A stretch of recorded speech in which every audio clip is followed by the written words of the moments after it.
All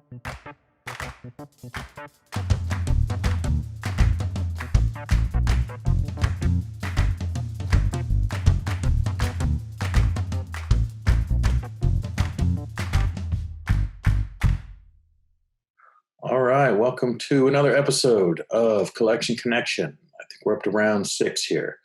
I am here as ever with my brother Eric from the Plastic Soundwave Cult. He's going to kick us off this time with his connection from my last pick from the last episode, which was the Apples in Stereo Fun Trick Noisemaker. So go ahead. All right, dude. Well, as you know, that group is part of what's called the ep.6, as you mentioned in the last video, and I didn't know any of those other bands. Looked around on stuff, and the main connection I could make was with the song, and I went with one that I've shown in a video on my channel before, the OCs, the Singles Collections 1 and 2.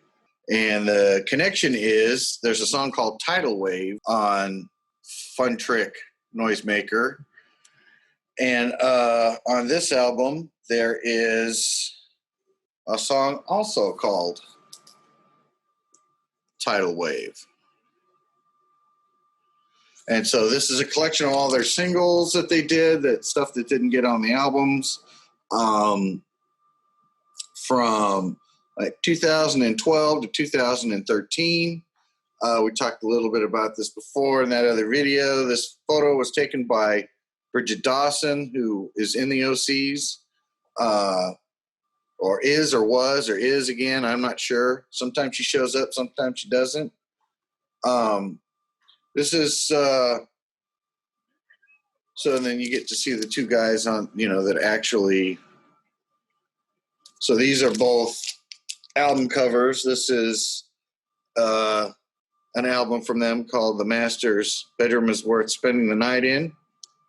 And this is called Help. And so with these two, between these two albums, they put out a mess load of singles.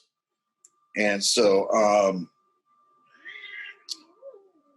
let's see, total of 24 songs altogether, double LP. Yeah. As you know, this is one of my favorite bands. I just recently got their new one. I'm waiting for another one. And so I know I'm not even close to 5 minutes right here. You still got 2.5. I still got 2.5. Man, I am sucking hard on this one.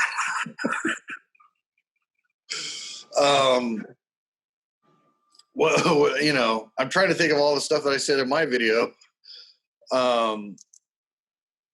But this album here, the great songs on this album are, well, actually Tidal Wave's my favorite song on this album. Contraption is pretty good, the demo version. Caustic Tackle, where people do drugs. So they got great names for their songs. The OCs is one of those bands I think I'm still into them a lot because it's hard to remember any of their.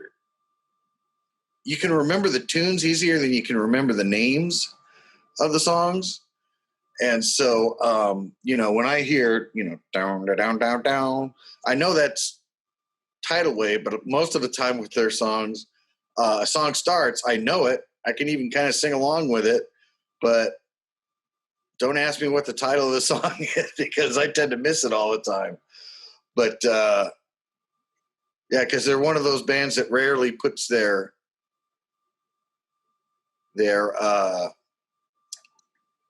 the title of the song in the actual song. It shows up in the lyrics. And so Where's the band from? The band is originally from San Francisco. They have relocated into Los Angeles. You know, at the time of this filming, we have COVID still. So it's 2020. In September, this band put out their umpteenth record, Protean Threat, which is a really good record. Excellent buy. I've already listened to it a few times. I can't stop putting it on the turntable. It's the second side is a perfect side. And that's all that I can really say about that sort of thing.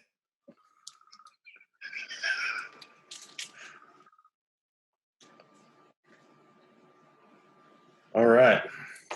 Well, you made it. You limped over the finish line. That's my favorite band, and I think that was the least amount I've said on a band initially, you know? All right. Well, I definitely have some directions to go in, and I will catch you on the next one. All right. Here, let me take that suggestion and woo! Whoa! There you go. All right.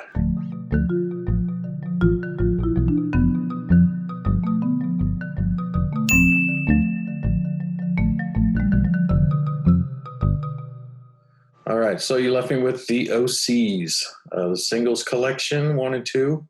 The first thing that came to my mind is the OCs in general, as you know, have changed the spelling of the band name a number of times now. Your suspicion is that it's with each lineup change, maybe? Possibly, but it looks like all the same guys on the new one. And yeah, currently they go by just OCs, OSEES, which is even dropping a "the" from the OCs. And so I thought of another band that has been inconsistent on what they're actually called. And that band is the Trash Can Sinatras. So this one, I struggled between these two albums, which was going to be my pick. But I think I'll set you up with their first album, Cake, which you can see they call themselves the Trash Can Sinatras, and it was 4 words, the Trash Can Sinatras. And somewhere along the line, this may not show up quite as well. A little harder to read. I'll put up the graphic. They just became Trash Can Sinatras, with trash can becoming 1 word. So they went from a 4-word band to a 2-word band by dropping the and smushing together trash and can. And this first album I bought in the Warehouse Records back in town there back in the day, and I bought it solely based on, you can see, again, I'll hold it up, the cover kind of has a feel of a Cocteau Twins 4AD kind of album cover, for sure. I'd never heard of them. I'd never heard of a note from the Trash Can Sinatras, but I had a little money burning a hole in my pocket, and I bought it just based on the fact on the cover, the band name, the fact that it was on Go Discs, because I knew some good bands that had put out music on Go Discs. And I just bought it blind, and I put that on the list of my 50 favorite albums of all time. I just happened into a classic that I really love. And so it's a Scottish band that has a sound kind of between Cocteau Twins and the Smiths, you know, so it's more overall pop songs, but like the Smiths, you know, with the kind of guitar, Johnny Marrish guitar, but in a lush setting like a Cocteau Twins song. So it's very lush music, and again, like the Cocteau Twins, they're a little hard to understand. They're a little easier than Elizabeth Fraser to understand, but you got to work at it a little bit. The lead singer is named Frank Reeder, whose sister, I just learned, is Eddie Reeder, who was in Fairground Attraction back in the day. And they got some good traction with this first record. and for a thing that I had never heard of. It became a minor hit, I think, on college radio back in the day. And they never really had that kind of success again, even though they've released albums, 6 studio albums overall, and I have all 6 of them. But after big gaps, the first 3 were sort of like a normal band output. You know, this one came out in 1990. And then they followed it up in 92 or 93. And then the next one was 96. And then they didn't do anything else until the 2000s. They didn't do anything, put out anything for 8 years, if I remember.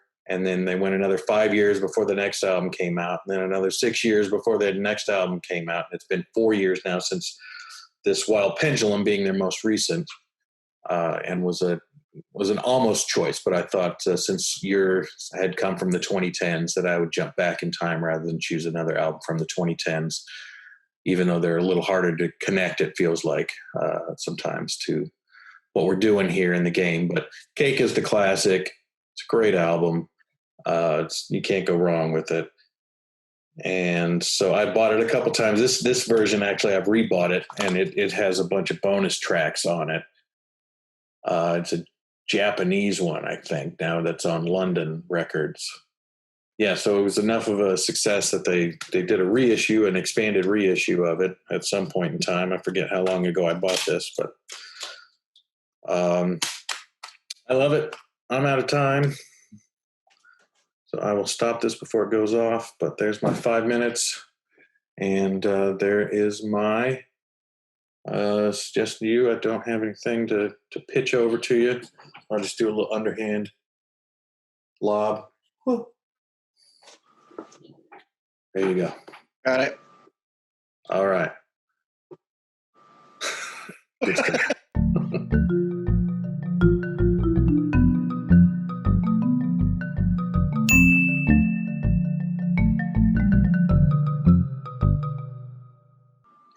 You showed the Trash Can Sinatras. I didn't get a chance to listen to that yet. I'm going to listen to that one today. And I was looking for an angle on it, and I noticed that Trash Can Sinatras were formed, looking them up, were formed in 1986. So I looked at other bands that were formed in 1986, and I was surprised to find that this band, the Dead Sea, are formed in 1986. This is a band from New Zealand. I believe they come out of the Auckland scene. This is an interesting album. The story how I got this album was I went to Portland to go record digging, and I went to a place called Mississippi Records. And while I was in there, I pull out my card to pay for, I bought like 10 records. So I pull out my card, and the guy's like, no, it's cash only. Well, I had so much cash, but I had to get more. And because I had to go across the street to the supermarket, he threw this in the bag for free. Never heard of these guys. It's very experimental. This is a live album that they did. Actually, this is a reissue, so it has a EP added onto it called Tentative Power. The title, Clima Est Mort, which I'm sure I'm pronouncing perfectly, refers to, they just recently had a cat that deceased. And so they named this album after that event. The interesting about this is it's a live album, and it was performed in front of one people. So that's kind of, and then when they put this out originally, they had another album called The Harsh 70s Reality. When they put this album, they basically took that album, took it apart, flipped it inside out, and used the old covers for their previous album to make this album cover. So this is a reissue, so it's all set up real nice. But Yeah, the originals were made from, they're old. So if you were to take out the record and look on the inside, it would be the harsh 70s reality on the inside. This is a 3-piece band, experimental music. And I wrote down, I didn't write down, but I looked up the name of the band members, which are Bruce Russell, Michael Morley, and Robert Yates. And so it's a trio.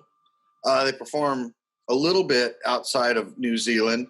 They have done festivals. They're still going on today, actually. So this one here is also kind of unusual of a record because the original record is 33. The extra EP is at 45. So this one is a combination of Tentative Power and Clima S. Mort. So this actually is a reissue. Got it for free. I wouldn't expect you to necessarily want to listen to this. I'm sure you'll hear the first song and you'll be like, yeah, that's crap. Because it is noise music. It's very, very random sounding. I find it relaxing because that's the kind of weirdo I am. You know, I listen to heavy metal and I chill out. You know, I'm not like other people who hear this kind of stuff and get all, you know, I hear it and go, ooh, and I chill out. So, and actually this album cover is based off of a cover from The Fall, which looks very similar. It's called Total something, like Total Tort or something like that. So a lot of little references in this album. All right. Now it's 5 minutes. Yesterday or the day before yesterday. All right. Well, yeah, that's definitely new to me. And so I'll check it out. Right on. And see what I can come up with. All right. I'll check you tomorrow. Check you tomorrow. Oh, wait a second here. Let me.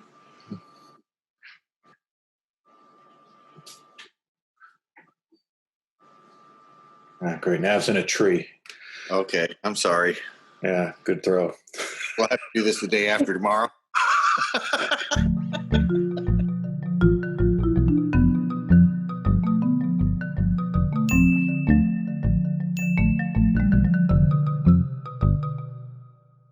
Okay. So the Dead Sea was interesting to listen to. Did not lend itself to any real quick connections. I came up with more of a conceptual connection that is specific to our own personal collections. And that is, I confirmed this with you after we talked yesterday, after you showed your record. But the Dead Sea has a fairly deep discography. It seems like at least 20 albums, depending on whether you're looking on AllMusic or Discogs or whatever. And of those 20 albums, you just have the one. And so I thought of a long-running band whose discography is, again, I think at least 20 albums, depending on how you can count an album. And I have one of their albums. Now, yours was from early on in the Dead Sea's discography. Mine is from a little later, more recent. This is a 2017 album, and it is The Mountain Goats, Goths. And so I was not aware of the Mountain Goats. The album before this had a song that appealed to my wife. And so that was like the first time they were ever on my radar. And I ended up buying this follow-up album thinking that they were a newish band, and was surprised at the time when I looked them up that they'd been around since like 1991 and putting out records. And like Beirut that I talked about earlier, this is a band that started as basically a guy, John Darnielle,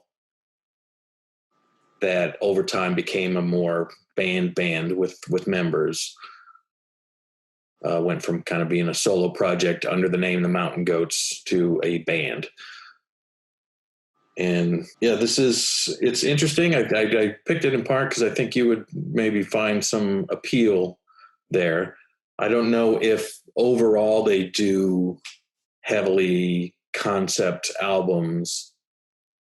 And this I wouldn't call heavily concept, but the idea of goths, the music, other than the first track, doesn't really track as goth music, but it's about, my understanding is it's sort of a story about a goth guy uh, who has gotten older and can't really relate to his own gothness anymore, and you don't know who to be. I guess it's hard to grow up as a goth, to be a 50-year-old goth or whatever. But even that seems to track really loosely. It makes me think of Cake a little bit, in that the singing is very dry and feels like sarcasm and tongue-in-cheek lyrics, even if they're not, just because of the way the guy sings them.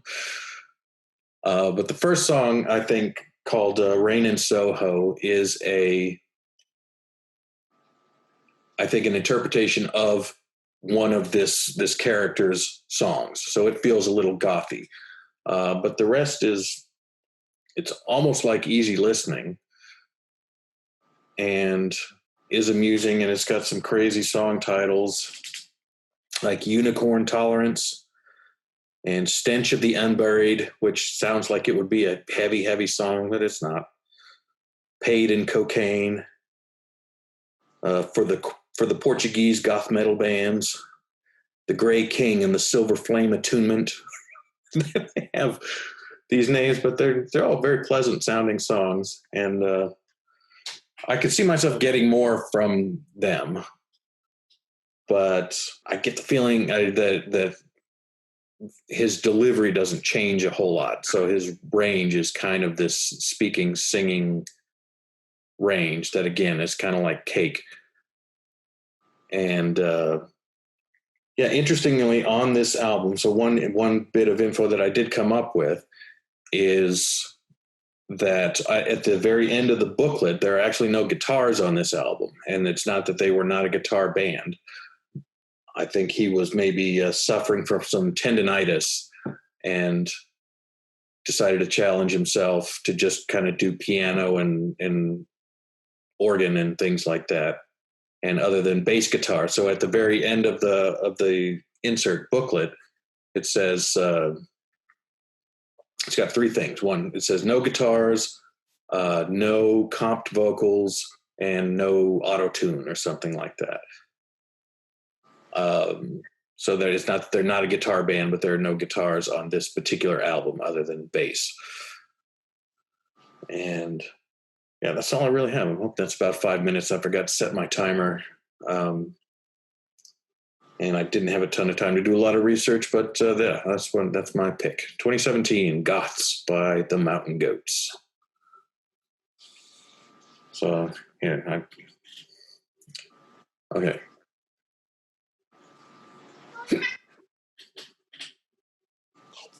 There you go. Nice catch. And so we will wrap this bad boy up on the next one. Adieu.